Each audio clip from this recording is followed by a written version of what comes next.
Imagine waking up tomorrow to discover that every road has disappeared. No highways, no railways, no airports, no bridges, no car waiting outside your house. If you wanted to visit someone 50 miles away, you'd have exactly one option: walk. Today, that sounds impossible. But for nearly all of human history, it wasn't an emergency. It was simply life. For hundreds of thousands of years, every journey our ancestors made happened at the speed of human footsteps. Every mountain they crossed, every river they reached, every new land they discovered began with one decision: keep moving. And somehow, those slow footsteps carried our species farther than any other large animal on Earth. So how did people without engines, maps, or roads manage to spread across nearly every continent? It starts with something you probably haven't thought about today: your own body. Compared to most animals, humans seem unimpressive. No claws, no sharp teeth, nowhere near the fastest runners. A horse can outrun us with ease. A wolf can sprint faster. But speed was never our advantage. Endurance was. The arch in your foot works like a spring. Your Achilles tendon stores and releases force without draining your muscles. Millions of sweat glands cool you down, while other mammals overheat. Even the ligaments in your neck keep your vision stable, while your body moves beneath it. None of these features look extraordinary alone. Together, they made humans some of the greatest endurance travelers on the planet. We couldn't outrun danger,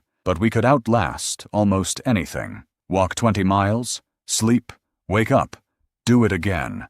Week after week, season after season. Around 70,000 years ago, that endurance took us out of Africa. Not as one migration, not behind a leader with a destination. Countless families pushing one valley, one river, one mountain range, further than the last generation had gone. Children grew up where their parents had never been. Eventually, humans reached the Middle East, then Asia, then Europe, then the frozen stretches of Siberia, before crossing into North America during the Ice Age. Thousands of years later, they'd reached the southern tip of South America. No roads, no vehicles, no idea what waited ahead, and our species had walked across an entire planet. But every journey eventually hit the same wall: water.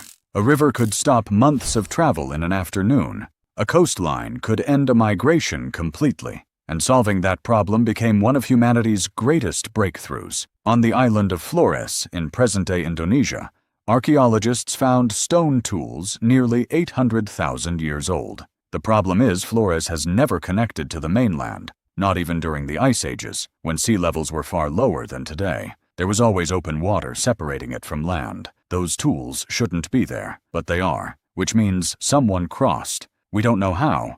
Wood, bamboo, and reeds don't survive that long, but the tools are proof enough that the crossing happened.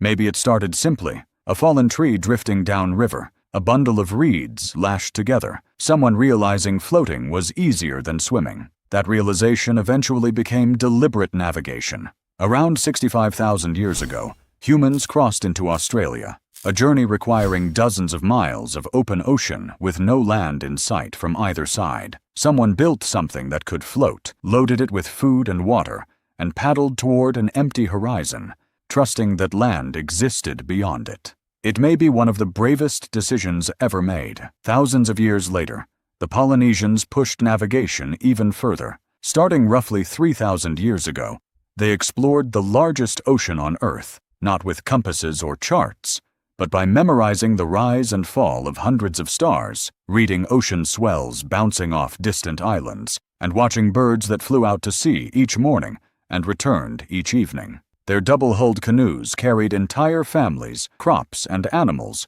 across thousands of miles of open Pacific. Island by island, their world became connected through knowledge instead of luck. Land was no longer the limit. Oceans no longer separated worlds. But another problem remained. Moving yourself is one thing. Moving everything you own is another entirely. Imagine hunting an animal weighing hundreds of pounds. Catching it was one challenge. Getting it home was another. For most of history, the real limit on transportation wasn't distance. It was weight. So people stopped lifting and started dragging.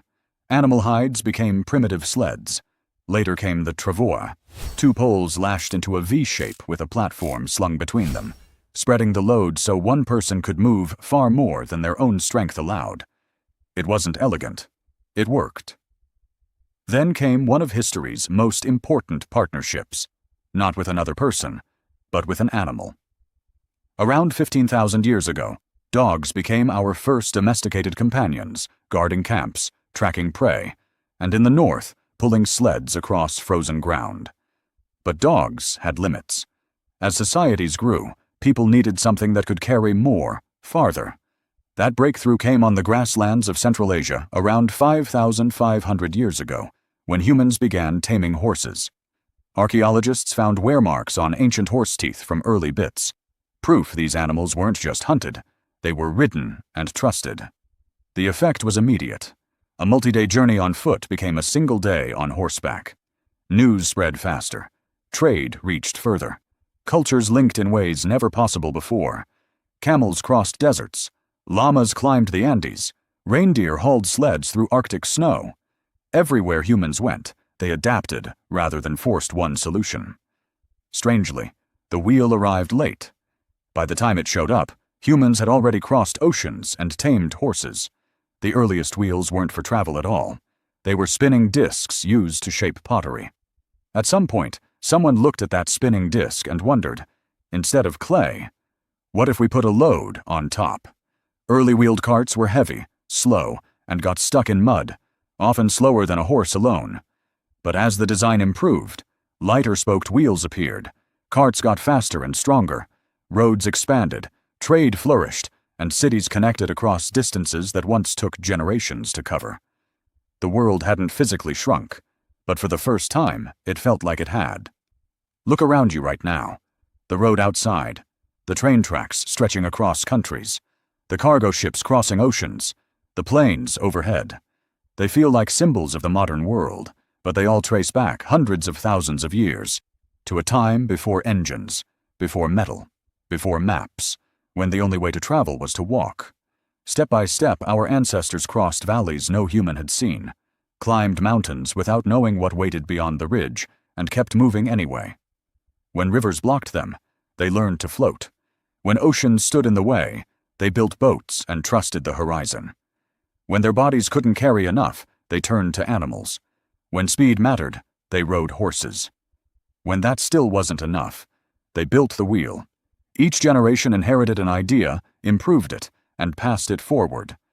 That's how progress has always worked, not in one leap, but in thousands of small ones. Today we complain when traffic adds 10 minutes to our commute. We get frustrated by a delayed flight. We expect a package from across the planet to arrive in days. Distance has become so easy to overcome that we rarely think about what it once meant. But to our ancestors, every unfamiliar trail carried risk, every river demanded courage, and every voyage into the unknown asked the same question. Is there anything beyond the horizon? They never knew the answer. They went anyway. That curiosity carried humans out of Africa, across deserts, over frozen land bridges, across oceans, and eventually to nearly every corner of the earth. In the end, this isn't really a story about roads, boats, horses, or wheels. It's a story about curiosity, the desire to see what's past the next hill, the courage to leave the familiar behind, and the determination to keep moving even when the destination is unknown. It's the same instinct that pushes us to explore the deepest oceans, climb the highest mountains, and send spacecraft beyond our solar system. Every great journey in human history, from the first footprints in Africa to missions into deep space, begins the same way, with someone willing to take one more step. The world was never conquered by the strongest people. It was discovered by the ones who refused to stop walking. Before you go, every answer creates a new mystery. What should we uncover next? Tell us in the comments below, and if you loved us, subscribe to Origin Theory, because every origin has a story waiting to be uncovered.